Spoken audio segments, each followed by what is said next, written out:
नमस्कार दोस्तों, स्वागत है आपका हमारे फाइनेंशियल फ्रंटलाइन बुलेटिन में, जहां आपको मिलती है बाजार की सबसे ताजा और मजेदार खबरें, वो भी एकदम सरल भाषा में। आज तारीख है 7 जुलाई 2025 और हफ्ते के पहले कारोबारी दिन बाजार ने दिखाई थोड़ी सी झिझक, लेकिन कुछ स्टॉक्स ऐसे भी रहे जिन्होंने गजब का प्रदर्शन किया। तो आइए शुरू करते हैं आज का स्टॉक स्टोरी। मार्केट का मूड, बाजार आज पूरे दिन थोड़ा सुस्त नजर आया, मानो गर्मी में नींबू पानी की तलाश में हो।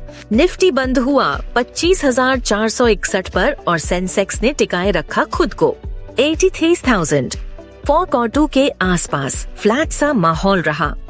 वजह क्या थी? अमेरिका और चीन के बीच बढ़ती टैरिफ टेंशन और आने वाली नीतियों की अनिश्चितता।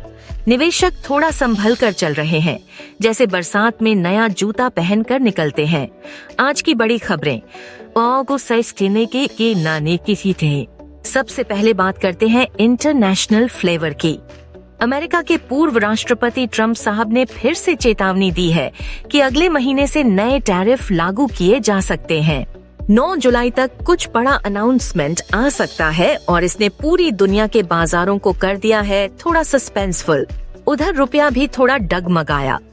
डॉलर की भारी डिमांड और कमजोर एशियाई करेंसी के कारण रुपया फिसलता हुआ पहुंचा 85.7 रुपीज से 86 रुपीज प्रति डॉलर तक। इसका असर इंपोर्ट करने वाली कंपनियों पर पड़ सकता है। Top 5 gainers. अब बात करते हैं उन सितारों की जो आज चमके। Number 1 Hindustan Unilever HUL, 2 Jaiprakash power ventures, 3 Dabur India, 4 Cummins India, 5 Godrej consumer products. अब जरा लूजर्स की भी सुनिए। हर दिन किसी की चांदी होती है तो किसी की मंदी भी। Number 1 Bharat electronics BEL, 2 Tech Mahindra, 3 ONGC, 4 Ultratech Cement, 5 State Bank of India SBI। Sectoral story. अब बात करते हैं सेक्टर्स की। FMCG सेक्टर रहा सबसे हिट, लगभग 8.6% की बढ़त के साथ।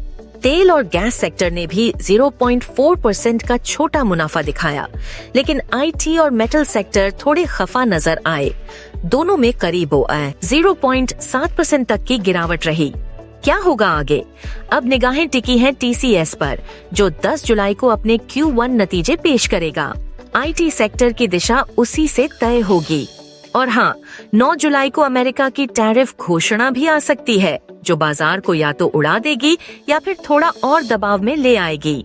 कह सकते हैं कि आने वाले 2 दिन बाजार के लिए निर्णायक हो सकते हैं। कल के लिए हमारा अनुमान। अब सवाल आता है कि इन सब बातों का कल के बाजार पर क्या असर पड़ सकता है। अगर अमेरिका टैरिफ में सख्ती दिखाता है तो IT और मेटल स्टॉक्स में और कमजोरी आ सकती है। FMCG जैसे HUL और डाबर जैसी कंपनियां तेजी में रह सकती हैं। रुपए की कमजोरी बनी रही तो इंपोर्ट निर्भर कंपनियों पर असर दिखेगा। सबसे अहम, TCS के रिजल्ट और ट्रंप के टैरिफ अपडेट पर टिकी रहेगी कल की चाल। डिस्क्लेमर, हम सेबी पंजीकृत निवेश सलाहकार नहीं हैं। ये सारी जानकारी केवल शैक्षिक और जानकारी साझा करने के उद्देश्य से दी गई है।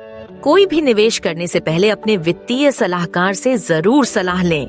और हाँ, जाते जाते एक जरूरी बात, अगर आप भी स्टॉक मार्केट में ट्रेंडिंग नॉलेज पाना चाहते हैं, वो भी फ्री ऑफ कॉस्ट, तो जुड़िए केशव गुप्ता ट्रेडिंग से। हम YouTube और सोशल मीडिया पर आपको रोजाना आसान भाषा में एजुकेशनल वीडियोस देते हैं, ताकि आप सीख सकें ट्रेडिंग के सारे असली गुर। बस चैनल को सब्सक्राइब कीजिए, बेल आइकन दबाइए और हमें हर प्लेटफॉर्म पर फॉलो कीजिए। अगर आपने नियमित रूप से हमारा कंटेंट फॉलो कर लिया तो यकीन मानिए, सिर्फ 1 महीने में आप खुद ट्रेडिंग शुरू करने की समझ विकसित कर सकते हैं। तो फिर देर किस बात की, आज से ही शुरू कीजिए सीखना। बिल्कुल आसान और बिल्कुल मुफ्त।